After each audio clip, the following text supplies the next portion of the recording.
What's up, everybody? Thank you for tuning in to the Playmaker podcast. This is my very first interview with the host from Wow She Knows Sports, Nakaida Monroe-Thomas. We go back since the high school days, acting a fool in high school at Trenton Catholic. But let me turn it over to Keita and give her a brief introduction on who she is, what's her podcast, and what her plans are. So first, I want to say thank you for having me on the Playmaker podcast. So my name is Nakaida Monroe-Thomas. Like Reggie said, we do go back from high school. So my podcast, Wow She Knows Sports. I just started that podcast. It is on Spotify, so you guys can go ahead and check out the first 2 episodes on there.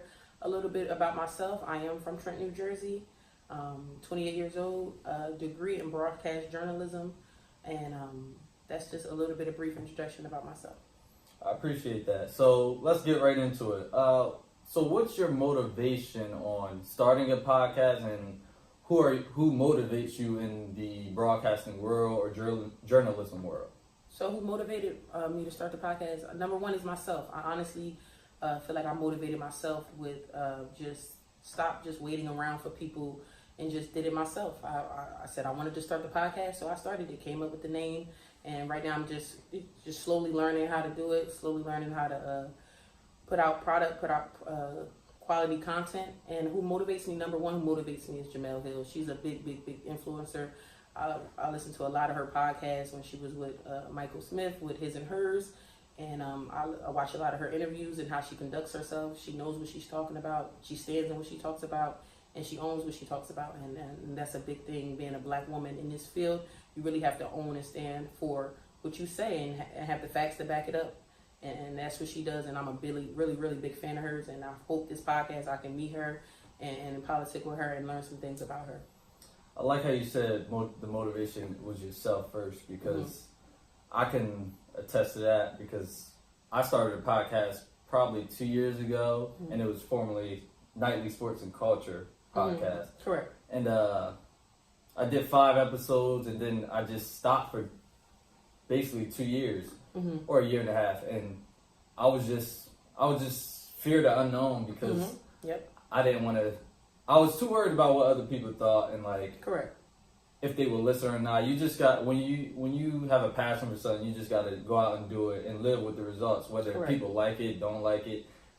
As long as you accept what you're doing and how you put the content out, then that's all that really matters. And then you have your close circle and friends and family who always going to support you, and hopefully they tell you not what you want to hear, but what you need to hear. And I like that you said motivation was yourself first, because you're your biggest critic, you're your biggest fan as well. So I like that you said that. So going along with Wow She Knows Sports, I listened, and your last episode was pretty good. It was mainly on motivation, and I like that you talked about that motivation. But give some of my listeners a brief insight on what you talked about on that second episode. So the second episode, I did want to dive into sports, but I commuted to work, so I was on a train. I was really contemplating what I want to talk about, and motivation just came to me. And like Reggie said, you really got to have that self-motivation in yourself if you want to do anything. And I talked about on that podcast, with anything, whether you want to start a podcast, whether you want to start a business, whether you want to start a clothing line,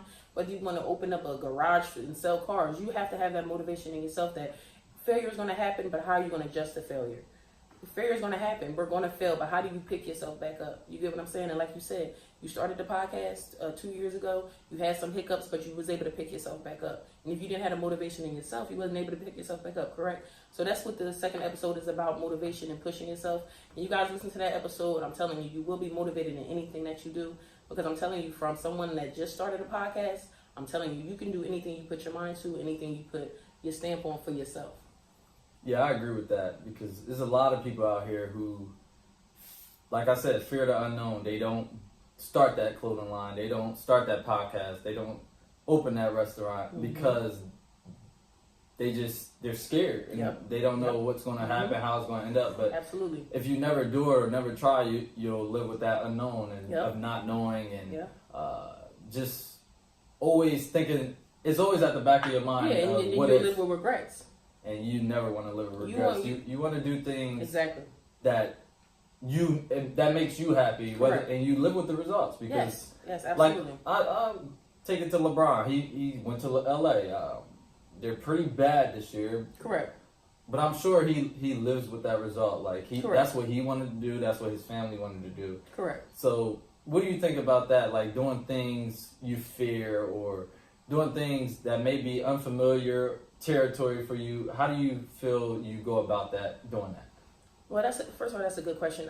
I feel like fear, you really have to be really mindful of fear because fear could really overtake your dreams and your aspirations. Because what if you would have let fear dictate, okay, I started the podcast 2 years ago, I put the 5 episodes out, I'm done with it. I don't even want to do it no more. People not listening. Mm-hmm. You would have let fear dictate that. But I'm telling you, if you really hone into fear and let it move you and push you and drive you, you will be surprised the outcomes. I'm telling you, if you let fear really consume you, you'll be really ashamed at the results and really disappointed in yourself because you'll look up 5-10 years later and you see all these people that pass you and you could have did the same thing. Right. Yeah. And to go along with fear, I think other people's opinions, we take that to, I guess, literal. Oh yeah, because of social media. Yes. Social media is a big a gift and a curse. Yes, absolutely. You get 3 likes, you think nobody's listening, or you see some people who get thousands of likes. Yes, they're the most miserable people in the world. Yeah. You, like I said on one of my episodes as well. You have to be mindful of social media. You have to use social media for what's going to benefit you.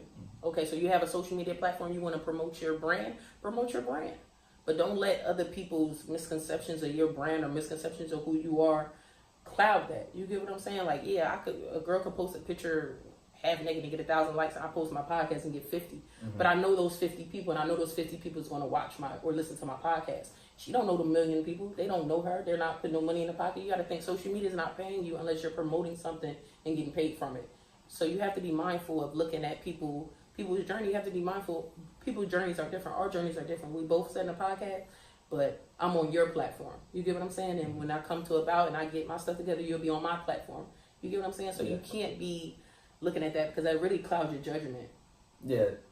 Basically comparing yourself to other people. Mm-hmm. We gotta stop comparing ourselves to the other podcaster or the other artist or the other rapper. Mm-hmm. You just have to stay on your path in your lane and do what you got to do to make yourself the best artist or individual you can be, instead of looking at that other person, admiring what they're doing. More than likely, they're not admiring what you're doing. So why waste your time on them when you can be focused on yourself and getting better? So what do you think about comparisons and how important people make it seem like you always have to be compared to somebody? Why do you think that's so? I think it's just the times that we are in. It's just natural. Like you mentioned about LeBron, we compare LeBron to Michael Jordan. We've been comparing LeBron to Michael Jordan since we've been 18 years old. So it's just the time we live in. Comparisons are what it is, but you have to know in yourself that you can't be compared to nobody. You have to know, you have to trust your judgment and your journey of life that you can't be compared to nobody.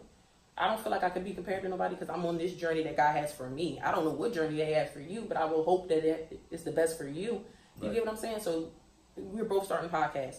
We're up and coming. We could watch other podcasts and be like, wow, we can learn something from that. It's not a hating type of thing. It's a learning type of thing. And I feel like comparisons, don't compare. Let's learn. Let's build together. It would be easy for me to compare, like, man, the Playmaker podcast, he has episodes, he's doing this and that. No, let me reach out and let me build with him. And let me learn from him. Maybe he can learn from me. And that's what the comparisons. It should be a build. It shouldn't be a comparison. I can help you with something that you don't know, and you can help me with something I don't know. So that's what I feel about that. Yeah, right. All about networking, because there's one podcast in our area, Trenton, New Jersey, the Podcast Brothers. I think they do a really good job on bringing guests on, interviewing. I think I did see them on Facebook. Yep. They recently they do their episodes in the Starbucks in downtown Trenton. So that's awesome. They're moving along. Shout out to the Podcast Brothers, but I like what they do. I follow them on all social media, and I take little things. I watch their videos and listen to their audio, and I take notes on what I think I can pull from there. Correct. Just to get ideas on how to make mine, my podcast better, not just necessarily better than theirs, but just better for me. Correct. So that's what I do when I listen to podcasts. I listen to sound quality. I usually don't do that, but that's what I do now because I'm into this business that I want to make, this brand. So I want everything to be not perfect, but I want everything to sound great, look great, and that, like we talked before we got on air, like you have to make sure you know what you're getting into before you get into it. Don't waste a lot of money on everything you see the celebrities have because they have the money to buy the $1,000 microphone. Correct. But that don't mean you won't get to that point. But just be mindful that you're not getting revenue off the rip. You know what I'm saying? So spending $3,000 and $4,000 on a laptop and all that stuff. Be mindful that you're not getting paid off the rip, and be mindful that if your only objective is for money, then maybe this is not the job for you. Right. So let's switch gears a little bit. So what's your plans for the podcast, so to speak? Like, who you plan on having guests, talking about sports, culture? What's your plans, your future plans, and your present plans? My current plans right now is to stay consistent. You know, so I was going back and forth with wanting to start a podcast. I started it. So now I'm going back and forth. I want to be consistent, but I want the content to be right, and I want the quality to be right. So sometimes you do have to wait and be patient and just give your fan base, or what I call my people that listen, family, you have to give them some type of feedback. Like, okay, an episode is dropping this, but I want everything to be perfect. Like you said, not perfect, but everything to be good. Can you repeat that for me? Just basically, what's your future plans? Do you plan on having guests? So my future plans, yes, I do plan on having guests. That will be coming really, really soon. Once I get myself together with branding myself, I would definitely like to step out and have guests. And what I really want people to get from my podcast is I really want to talk about women's sports. So it will be episodes coming up that will be about the WNBA. I know a lot of people don't know about the WNBA. I know a lot of people don't watch the WNBA, but I'm a huge fan of the WNBA. I'm a huge advocate for the WNBA, and I just really, really, really want people to just give it a chance, give it a shot. I know the NBA is very entertaining.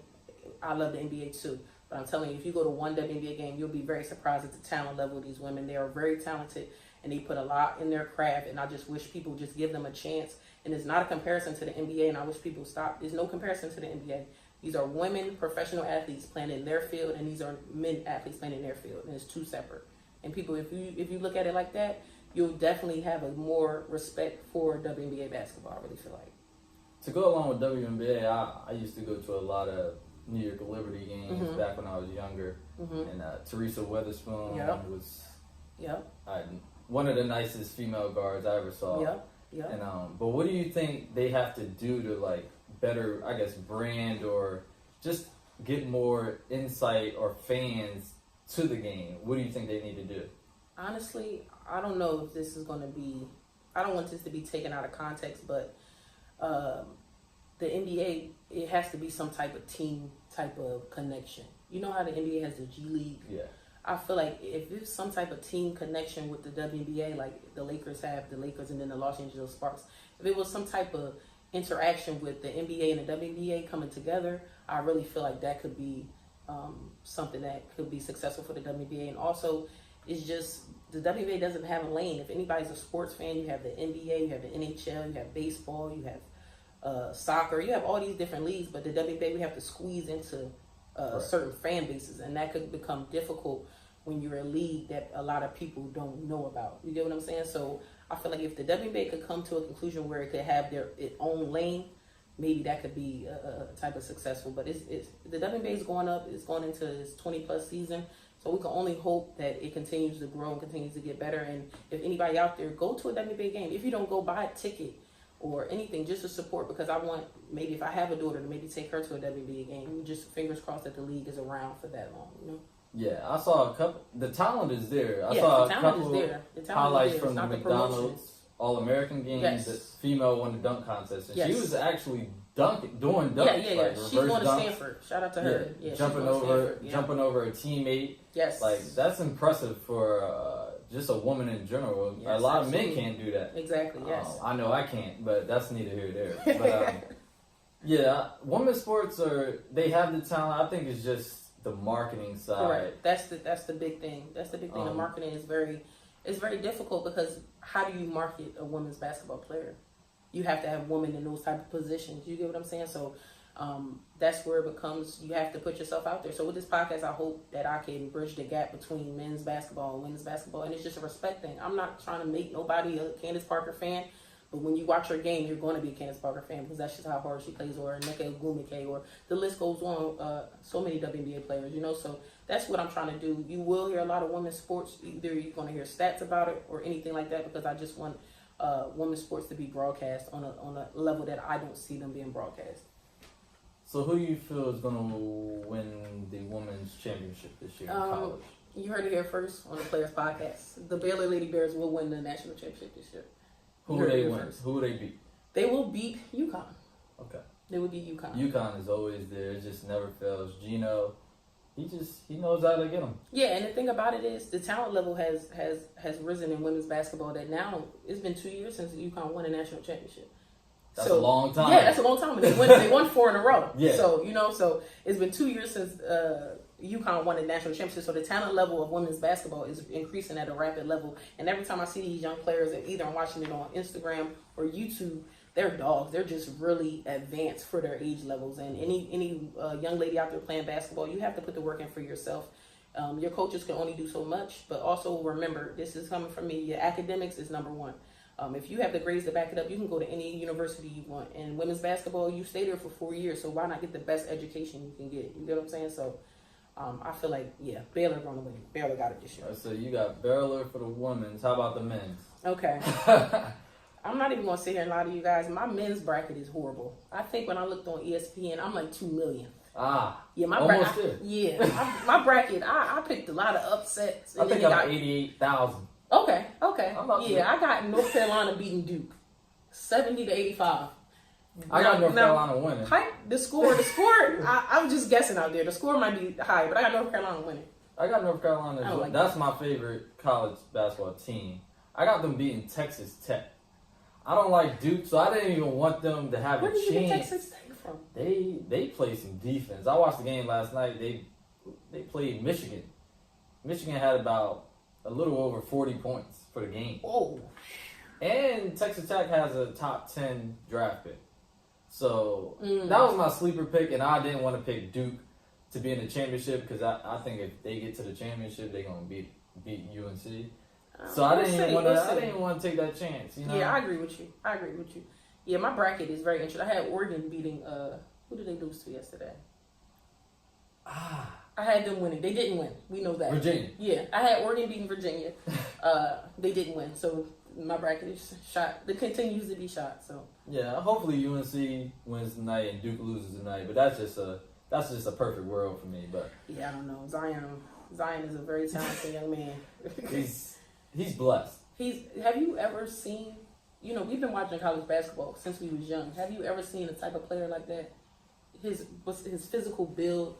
He don't shoot threes. Never. He don't shoot threes, mind you. Never. But still dominate. Because we seen KD. We seen KD at Texas. That was disgusting. But KD was a 7-foot guard shooting threes. Even Melo was. Then you got Melo too. But Zion different. He's just Did he roll his ankle? Because he came back like he good. He good. He a robot.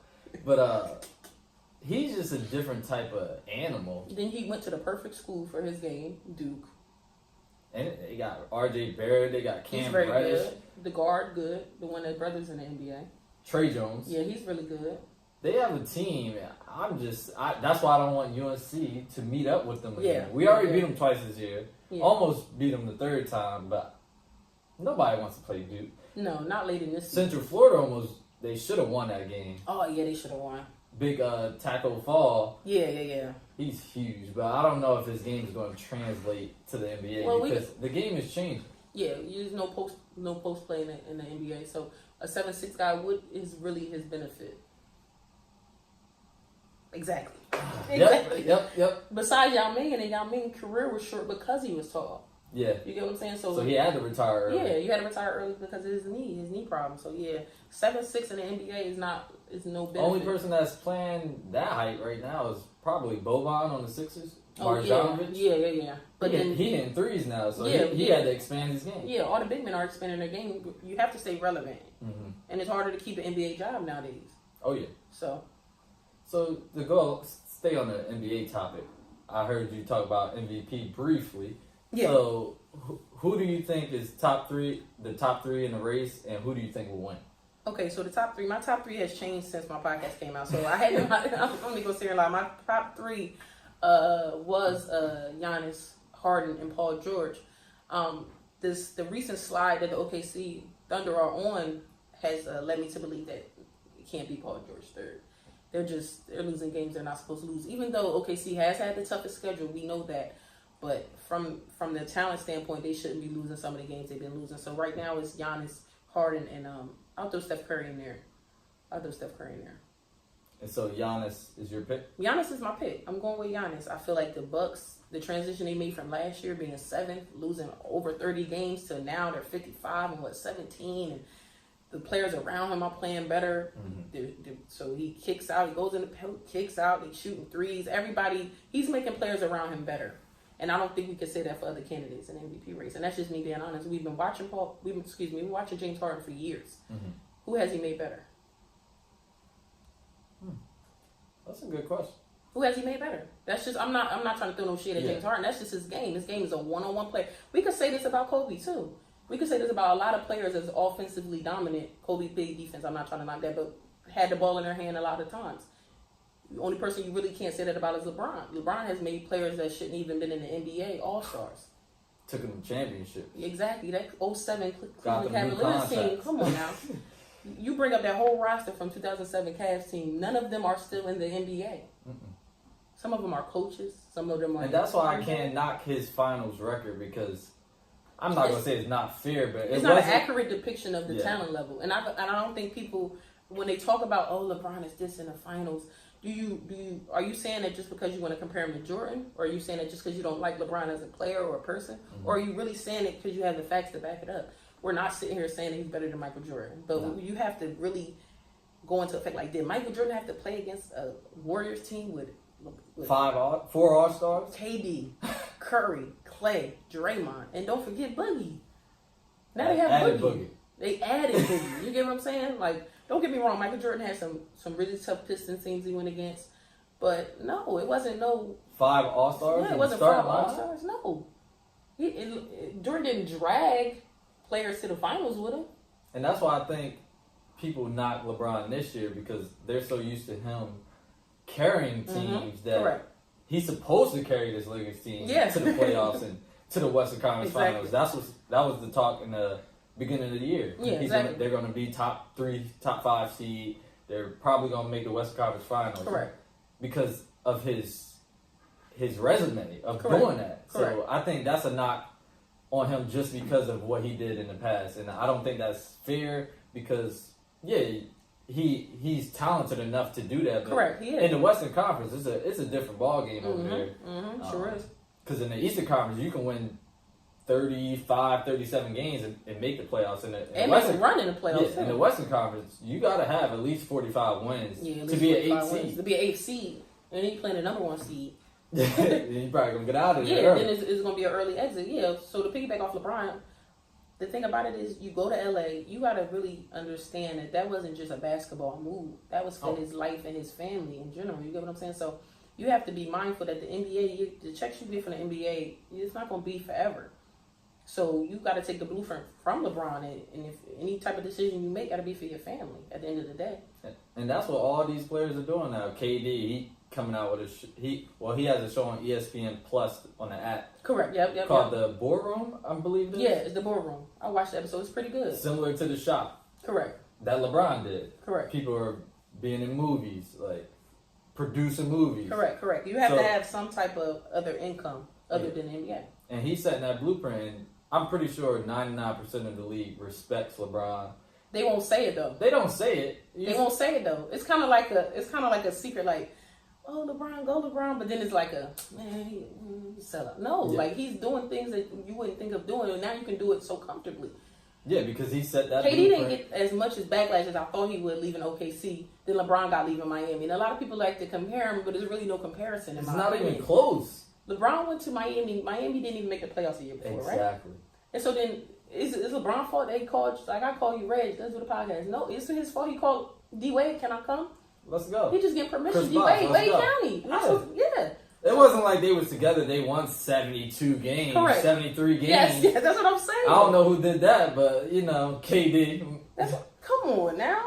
72 games, and you said, nah, bruh. We was up 3-1 on y'all, but you know what I'm going to do? I'm going to go play with y'all. I've been a competitor all my life. I played basketball all my life. I went to Trenton Athletic Academy. Never wanted to go to Trenton High. Because we was just that type of, you get what I'm saying? It was just that type of beef. Like, and even with that, like, come on. I said, if he was going to go there, just wait a year. And then go that next year. Like, you can't go right after. Like, y'all you was up 3-1, like you said. 3-1. And then you lose. You got Draymond. You had something to do with Draymond calling you in the parking lot crying. And then you go there, and then you win 2 chips, which is what you wanted to do. It's a great business move for him. He's not happy. Now he about to leave again. Guys, chips. So that's the thing about it. That could piggyback to what we were saying in the beginning, motivation. So what was really your motivation to leave in the first place? If now you got the championships, the MVPs, but it don't seem like you're still happy. You got a player on your team coming at you, calling you out your name and all that. So what was the point? If you just didn't want to be in OKC, that's fine. Just say that and be honest about it. I didn't like some of the things he did. Let Russ take a lot of the blame because we could all go back and watch that the Western Conference Finals. Billy Donovan. A lot of people don't like Billy Donovan as a coach. I do. Mm-hmm. I just from his 40 days, I'm probably biased with that. But his game plan was spectacular. Let's trap Steph Curry. Mm-hmm. But at that time, Steph Curry wasn't the passer he is now. Yeah. So let's trap Steph Curry. So we trap Steph Curry. Now we up 3-1. Out of nowhere, y'all just wanted to start doing all your own thing. We don't blame the players. We just blame Billy Donovan. Billy Donovan game plan worked. He was up 3-1. His superstars started taking shots that they don't need to take. Westbrook took 40 shots in one of the games. Like, come on. But KD had a blame in that too. So I feel like he let the media just say, okay, it's Russ' fault. I didn't like that. But he got the MVPs. He got the validation he wants, but he'll never be better than LeBron. They'll never put him over there because you did that. Right. Now we can speculate talent because KD's he's top 2 and he ain't 2. That's what I'm saying. He's top 2 and he ain't 2. But he's only 2 because it's not an asterisk. I'm not saying it's an asterisk, but it's definitely something you want to think about when you're comparing the greatest basketball player of all time. The greatest basketball player of all time, Michael Jordan, would never say, I'm going to go to the Detroit Pistons. Ever. Not even a thought. I'm not gonna go to the Chicago Bulls after when Detroit beat him up all bad and he was in the weight room. No, I'm not gonna join them. Or go to Boston with Larry Bird. No. Or Lakers with Magic Johnson. This time is different. This NBA time is very different. Oh, yeah. And you have some players I think that's gonna rock out. We gotta see what Dame Dollars do. It's gonna be tough. It's gonna be tough because he has. You talking about leaving? Yeah, that's what I'm saying. He got that dog mentality that, bro, I'm not joining nobody. Westbrook, I'm not joining nobody. But it comes to a point, you 13, 14 years in, and you like, man, I just want to be in an opportunity to win a championship. Honestly, I think he's different. He's a different type of person. Him and Westbrook. I don't think they will leave. And Lillard said that on the podcast. I forget who podcast I was listening to, but he said it. He was like, I'm not leaving. I feel like I'm doing my teammates a discredit if I leave them because then that's going to maybe lose them some money because they're not. He didn't say this word for word, but basically he was saying, like, I make them a little better, so they're going to make more money in their new contracts because I make them better. But if I leave, they may be out the league because, like, he was like, it's a business. Yeah, but that's the thing. Your star player leave your franchise, it definitely can put a damper on any other player, especially when you're a role player. Mm-hmm. You know, if you've never been a role player in the NBA, you don't know that type of struggle. Because we done seen a lot of role players from time to time. You be like, dang, he was doing so good on this team, and then now you out the league. Right. So a couple more basketball topics before we get out of here. One, Melo. What do you think Melo? So I spoke on this briefly on my podcast because Melo was on the Oklahoma City Thunder last year, and so he got a lot of the blame that I didn't agree with. I didn't agree with a lot of the blame that Melo got, but they used Melo as a scapegoat, so I accept that. But so now OKC, we fast forward, they have the same exact record that they had with Melo. Mm-hmm. So who's to blame? You get what I'm saying? And the thing about it is, I think the culture of the NBA has changed. I don't know if Melo game fits this NBA, and there's no knock on him. Mm-hmm. When the last time you've seen a guy just post up like a three just post up, and the players around him just watch? The game is just too fast for that, right? So I have to find a team that want to pass the ball to Melo in the post and watch him post up. then Melo doesn't defend well. But a lot of players in the NBA don't defend well, so we could throw that away. Because you could squeeze Melo somewhere. Mm-hmm. I feel like Melo could play in the NBA. Oh, yeah. I just don't know. I really thought he would be a great fit in OKC because in my mind, I thought Melo at this point in his career would be a knockdown 3-point shooter. Yeah, that's what it looked like from all the summer workouts, the hoodie Melo. But I'm thinking like, okay, Melo, he shoots. If you go by his stats, he's always been a good shooter. So I'm like, all right, that Melo gonna be a definitely knockdown 3-point shooter. But they wanted him to do other things, and that wasn't, I don't think, his game at this stage in his career. My problem with him is I don't think he's accepting the role that they're trying to give him. Like, he still wants to be that star player, I think. Well, how do you tell a star player not to be a star player? You don't tell him. He gonna turn out like Allen Iverson. Like, that's true. When you don't accept it, and then you force it. Like, look at D-Wade. He accepted it, and he's still averaging like 14 points off the bench. Yeah, off the bench. Yeah, but you accept it when you in a situation like that. D-Wade's in a totally different situation. When you think of the Miami Heat, you think of D-Wade. You get what I'm saying? What team do you think of when you think of Melo? You think of him in the Knicks, but it was turmoil. Yeah. You think of him in Denver, it was turmoil too. So it's not that type of love that Melo gets, which he is warranted because at that time nobody wanted to go to New York. Mm-hmm. So you think this man got his family in New York, he's putting as much as his heart there. You're not bringing him no talent. People fail to forget that part. Melo had no talent in New York. No. Just him. One season they won 50+ games. Correct. But you gotta also think Melo took a lot of money. So at some point you gotta put the blame on yourself. Either you want the money or you want to win. And I'm not knocking either decision because I don't have no money. Okay. Me. Okay. So if somebody want to offer me some money, okay. Hey, you got to do how you live. Don't sell yourself short. Don't sell out. But I'm saying, I'm not the type of person that want to count people's pockets and say, oh, I take the money. You don't know that situation. Mm-hmm. When you're in a different type of tax bracket like that, your bills are different. Your bills hit different when you're a millionaire. I'm not a millionaire, so I don't know. But if you ask anybody that's a millionaire, your bills hit different. You're in a different tax bracket. You got a different type of income. I got regular little student loan bills, but could you imagine? And then you're a millionaire, so you're supporting all your family members. You're paying their bills. Like, come on, you don't want to start counting people's pockets. Right. And that's what I feel like people did towards the end. Oh well, don't forget he took the money in New York. Wouldn't you? Most people would. Don't say it. Don't do that. Don't do that because now it gets real sticky. Now you count people's pockets and you saying, oh, I wouldn't have took the money. I want to win. Where would Melo went at that time if he didn't go to New York? If he gonna play with LeBron, what him and LeBron gonna do? They both need the ball. They both need the ball. So what is just gonna be? Let's pass on the perimeter together? No, it can't be like that. Well, I just hope he gets on the team and nobody. He just retired. Like, he's not retired, but it seems like they trying to force him out the league. Correct. I just hope he goes out, has a little farewell tour. It don't gotta be extravagant like D Wade's, but like that's go out playing. Yeah, like, that's gonna be tricky because all these teams, I think every team in the NBA seem like they have this small window to win a championship. Mm-hmm. And if you're not the type of player that can change their franchise or even help their franchise, there's no really need for you. And that's no knock on Melo. That's no knock on any player. But it's harder to get in the NBA now. If you're not on a roster, it's hard. It's hard. So I don't think a Melo is going to change the dynamic of any team. So what's the point of him? You get what I'm saying? Being on the team. Unless you just want his name alone. You're gonna sell some tickets. You're gonna sell some merchandise having Carmelo on your team. We know that because Melo's a superstar. Mm-hmm. Melo's a superstar, whether he's in the league or not. Maybe he gotta take the Jamal Crawford or Vince Carter route and just go. But his talent doesn't dictate that. I don't think he wants to go to those teams that have no chance of winning. That's his problem. But what would he do on teams that have chance to win? Because he was just on the Rockets. And I thought that if they would have gave him a chance, he would have matched there. But the Rockets was going through some other turmoil. So, like I said, OKC did it. Let's blame Melo. So the Rockets does blame Melo. But if we can go back and really take a good look, it wasn't Melo's fault. Oh, no. The Rockets gave up some really good defensive pieces. To be last in defense at that time. So it's easy to blame Melo. That's what it is. That's why I feel like Melo's being a scapegoat right now. And if he's in the NBA next year, he's going to be on a team that's not that good. That's just how I feel. All right, last NBA discussion. Rookie of the Year. I don't know if you're following closely, but Luka or Trae Young? So look, I had the same type of view on Rookie of the Year that I had MVP. It was real shaky at one point. But now it's what's his name from Atlanta?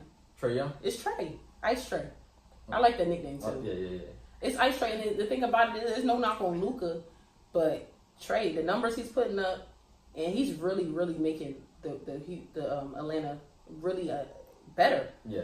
Like he struggled in college. You know, I watched him in college. I'm like, but it didn't doubt me because I'm like, these guys are one and done, so they already training. The year before they get to college, they already doing NBA type of training. Yeah. They already know what's up. It's like a fast forward. I'm just trying to hurry up and they get just there for 6 months for the season. season. So the thing about it is that the NBA gonna have to address that. But that comes a point where you're wasting the professor's time, you're wasting the coach's time. If you're just gonna stay there 1 year, pick a major that don't make no sense. You get what I'm saying? So that's another topic for another day. But I really think he's making the Hawks a lot better, and he's making them attractive to want to play at. Why would I want to play with a young point guard that can shoot like Steph Curry but willing to pass like a Chris Paul? Because he can pass. And I don't know if a lot of people really watch this young man, but he can really pass the ball. And then he draws so much attention that the passes are easy. But he can pass the ball. I think it's Trae Young. Luka, at one point, he was doing very well, but the talent level on the Mavericks is not as good. So he's doing so much that his numbers are just like not as good. Yeah. Because he's a young player doing so much. And that happens. So I agree with that, Trae Young, but I agree because Luka, he's been a professional. Yeah, overseas. Since 14? Yeah. So he's been playing against grown men. So he's like a cheat code a little bit. Not too long ago, he said, it's easy to score in the NBA. He said that. So like when somebody say that as a rookie, he's used to the game. Like he's used to maybe not the pace of the game because it's different overseas in NBA, but he's been playing against grown men since he was a teenager. So 14 years old. Too, yeah. So that's why I picked Trae Young, and Trae Young putting the numbers up as well. It's not like, just give it to him because he's a real rookie. No, he's been averaging after the All-Star break. He's been averaging like 25 and 10. Yeah, every time I look on ESPN, the stats shows about what he's doing. He's shooting a good percentage. He's making the Hawks well known. Everybody now selling out the arena. The Hawks. Everybody want to see Trae Young. So it's Trae Young. I think it's Trae Young. Nothing against Luka, but it's definitely Trae Young. All right, guys. Well, I want to thank you again, Keita, for coming on the show. Very first interview. I appreciate you having me. This is a big day. Yeah. And I hope you guys enjoyed it, but before I go, give them your social media accounts where they can find your podcast. You can find my podcast on Spotify. So if you just type in Wow She Knows Sports, the podcast will come up. My name will come up. Also, you can follow me on IG. My personal IG is Queen Keita, QUEEN KIDA 14. And my podcast Instagram is wow_she_knows_sports. So go in there and follow me, guys. And I really, really appreciate you having me, bro. Thank you again. And before I let y'all go, I want to thank y'all for tuning in. Subscribe, do all that good stuff. I'm on every social media account. Instagram, The Playmaker Podcast. Twitter, The Playmaker Pod. Facebook, The Playmaker Podcast. Shout out to my guy, Mark Smith, with the Made Different hoodie. And this is The Playmaker Podcast. Let's change the game, guys. I'll see y'all later.